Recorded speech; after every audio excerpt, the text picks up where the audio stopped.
ಕಾರ್ತಿಕ್ ಮಾಸ ಬಂತು ಅಂದ್ರೆ ಮಟನ್ ಚಿಕನ್ ಅಂತೂ ತಿನ್ನೋಂಗಿಲ್ಲ.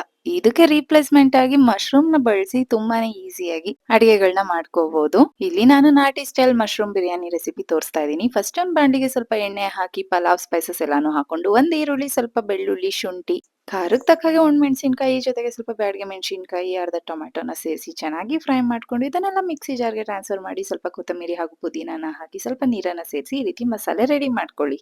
ಕುಕ್ಕರ್‌ಗೆ ಸ್ವಲ್ಪ ಎಣ್ಣೆ, ತುಪ್ಪ, ಕಟ್ ಮಾಡಿರೋಂತಹ ಈರುಳ್ಳಿ, ಟೊಮ್ಯಾಟೊ ಎಲ್ಲಾನು ಹಾಕಿ ಚೆನ್ನಾಗಿ ಫ್ರೈ ಮಾಡ್ಕೊಂಡಿದ್ ನಂತರ, ರುಬ್ಬಿರೋಂತಹ ಮಸಾಲೆನ ಕೂಡ ಸೇರಿಸಿ ಮಸಾಲೆ ಚೆನ್ನಾಗಿ ಫ್ರೈ ಮಾಡ್ಕೊಂಡು ಎಣ್ಣೆ ಬಿಟ್ಕೊಂಡಿದ್ ನಂತರ, ಕ್ಲೀನ್ ಮಾಡಿ ತೊಳೆದಿರೋಂತಹ ಮಶ್ರೂಮ್ ಜೊತೆಗೆ ಒಂದು ಕ್ಯಾಪ್ಸಿಕಮ್‌ನ ಕೂಡ ಸೇರಿಸಿ ಚೆನ್ನಾಗಿ ಫ್ರೈ ಮಾಡ್ಕೊಳ್ಳಿ. ನಂತರ ಅಕ್ಕಿ 2ರಷ್ಟು ನೀರನ್ನ ಸೇರಿಸಿ, ತೊಳೆದಿರೋಂತಹ ಅಕ್ಕಿ, ಉಪ್ಪು ಎಲ್ಲಾನು ಹಾಕಿ ಚೆನ್ನಾಗಿ ಮಿಕ್ಸ್ ಮಾಡ್ಕೊಂಡು 2 ವಿಷಲ್ ಕೂಗಿಸ್ಕೊಂಡ್ರೆ, ಯಾವ ನಾನ್ ವೆಜ್ ಬಿರಿಯಾನಿಗೂ ಕಮ್ಮಿ ಇಲ್ದೇ ಇರೋಂತಹ ಸೂಪರ್ ಟೇಸ್ಟಿ ನಾಟಿ ಸ್ಟೈಲ್ ಮಶ್ರೂಮ್ ಬಿರಿಯಾನಿ ರೆಡಿ ಆಗಿರುತ್ತೆ.